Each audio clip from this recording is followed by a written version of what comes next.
Welcome to Cauchy Infotech. நிறைய பேருக்கு ஒரு கேள்வி இருக்கும், சார் நான் வந்து ஒரு மெக்கானிக்கல் சிவில் சார், என்னால் வந்து ஐடிக்குள்ளே நுழைய முடியுமா? அந்த எக்ஸ்பீரியன்ஸ் எனக்கு எப்படி சார் இருக்கும்? என்னால் கோடிங் பண்ண முடியுமா?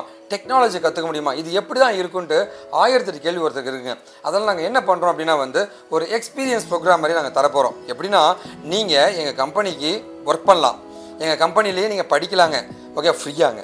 இது எல்லாமே பண்ணிவிட்டு அதுக்கப்புறமா வந்து இதை வந்து நீங்கள் எக்ஸ்பீரியன்ஸாக பயன்படுத்திக்கலாங்க.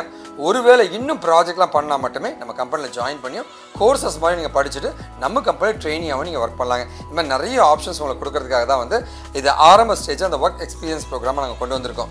இந்த ஒர்க் எக்ஸ்பீரியன்ஸ் ப்ரோக்ராமில் ஒரு வீடியோ உங்களுக்கு கொடுத்துருப்போம். அந்த வீடியோவில் ஒரு விஷயத்தை நாங்கள் சொல்லி கொடுத்துட்டு அதை அப்படியே வந்து உங்களை செஞ்சு பார்க்க சொல்ல போகிறோம், இல்லை செஞ்சு அவுட்புட் எடுக்க சொல்ல போகிறோங்க. அது கரெக்டாக இருந்துச்சு அப்படின்னா உங்களுக்கு பாயிண்ட்ஸ் ஆட் ஆகுங்க. அந்த பாயிண்ட்டை நீங்கள் பின்னாடி ரீடிங் பண்ணிக்கலாங்க. அதே மாதிரி இந்த ஒர்க் எக்ஸ்பீரியன்ஸுமே நீங்கள் கெயின் பண்ண மாதிரி ஆகிடுதுங்க. இந்த மாதிரி நிறைய விஷயங்கள் இருக்கு. இது மூலமாக வந்து சாதாரண ஒரு மனிதனை டெக்னிக்கலாக மாற்றி அவனை வேலை செய்ய வைக்க ட்ரை பண்ணிட்டு இருக்கோங்க. ஸோ நீங்கள் எங்கள் கம்பெனியில் இப்போ ஒர்க் பண்ண போகிறீங்க. Welcome to our company. இப்போ வந்து நம்மளுடைய எக்ஸ்பர்ட்ஸ், சப்ஜெக்ட் மேட்டர் எக்ஸ்பர்ட்ஸ் வந்து ஒரு டாபிக் கொடுத்து அந்த டீட்டெயிலாக உங்களுக்கு பேச போகிறாங்க. அதுக்கான ஆன்சர்ஸ்க்கு ரெடி ஆகிடுங்க.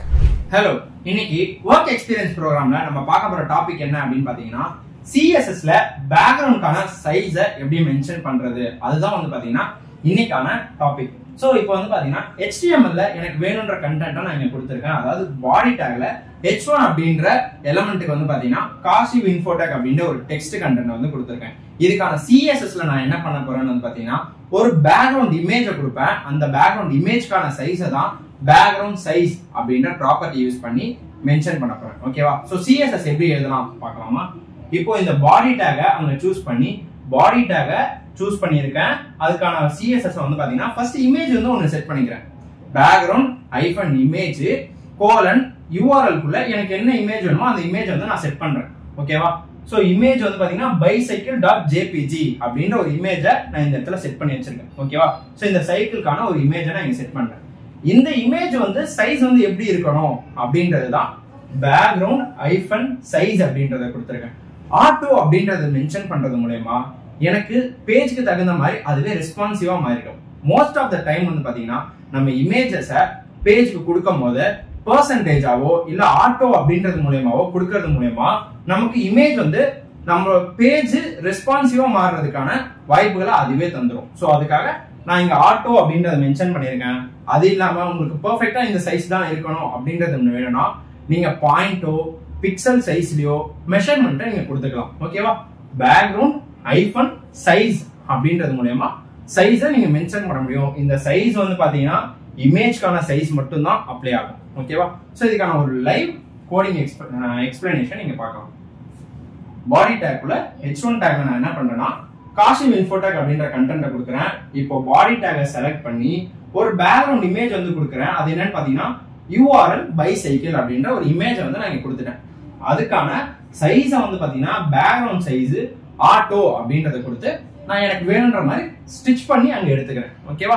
சோ அந்த சைக்கிள் வந்து என்னோட பேஜோட அலைன்மெண்ட்டுக்கு தகுந்த மாதிரி அந்த சைஸ் வந்து எப்படி இருக்கணுமோ ஆட்டோவா மாறிடுது. இதுவே உங்களுக்கு பிக்சல் சைஸ் கொடுத்துருந்தீங்க, அதாவது background size colon 100 pixel 200 pixel 300 pixel அப்படின்ற மாதிரி உங்களுக்கு எப்படி வேணுமோ அதை நீங்க மாத்திக்கலாம். ஆட்டோன்னு கொடுத்தா பேஜ் எந்த அளவுக்கு நீங்க ஜூம் பண்றீங்க ஜூம் அவுட் பண்றீங்கன்றதுக்கு மூலமா அதுவே சேஞ்ச் ஆகும். ஓகேவா? சோ உங்களுக்கான क्वेश्चन என்ன அப்படின்னு நீங்க பாத்தீங்கன்னா பேராகிராஃப் டேக்ல விக்கிடிகி அப்படின்னு இருக்கு. சோ இந்த பேராகிராஃப் டேக்கான விக்கிடிகி அப்படின்றதுக்கு பாடி டேக்ல என்ன நீங்க சிஎஸ்எஸ் எழுதி இந்த அவுட்புட் கொண்டு வரணும் அப்படின்னு பாத்தீங்கன்னா பாடி டேகை சூஸ் பண்ணி ஒரு பேக்ரவுண்ட் இமேஜ் வந்து நீங்க ஃபர்ஸ்ட் இன்சர்ட் பண்ணிக்கணும். அதுக்கான சைஸ் வந்து என்ன மென்ஷன் பண்ண போறீங்க அப்படின்றதுதான். உங்களுக்கு வேணுன்ற ஒரு இமேஜ் வந்து நீங்க அங்க மென்ஷன் பண்ணிக்கலாம். அந்த இமேஜோட சைஸ் எப்படி இருக்கணும் அப்படின்றதா உங்களுக்கான டாஸ்க். தேங்க்யூ. இப்போ உங்களுக்கு ஒரு ஐடியா கிடைச்சிருக்குன்னு நினைக்கிறேங்க. ஸோ இப்போ ரைட் சைடில் ஒரு டெக்ஸ்ட் பாக்ஸ் இருக்கும். அந்த டெக்ஸ்ட் பாக்ஸில் வந்து நீங்கள் ஆன்சர்ஸை போட்டு சப்மிட் பண்ணுங்கள். கரெக்டாக இருந்துச்சுன்னா உங்களுக்கு பாயிண்ட் ஆட் ஆகும், உங்களுடைய எக்ஸ்பீரியன்ஸ் கவுண்ட் ஆக ஆரம்பிச்சிருச்சுங்க. சரி, ஓகே. இது இல்லாமல் வந்து டெக்னிக்கலாக நீங்கள் நிறைய படிச்சுக்கோங்க. உங்களுக்கு என்ன உதவினா நீங்கள் எப்போ வேணால் காண்டாக்ட் பண்ணலாங்க. இந்த லைவ் ஒர்க் எக்ஸ்பீரியன்ஸ் ப்ரோக்ராமில் ஜாயின் பண்ணியிருக்க உங்களுக்கு ஒரு மிகப்பெரிய நன்றி தெரிவிச்சுக்கிறேங்க.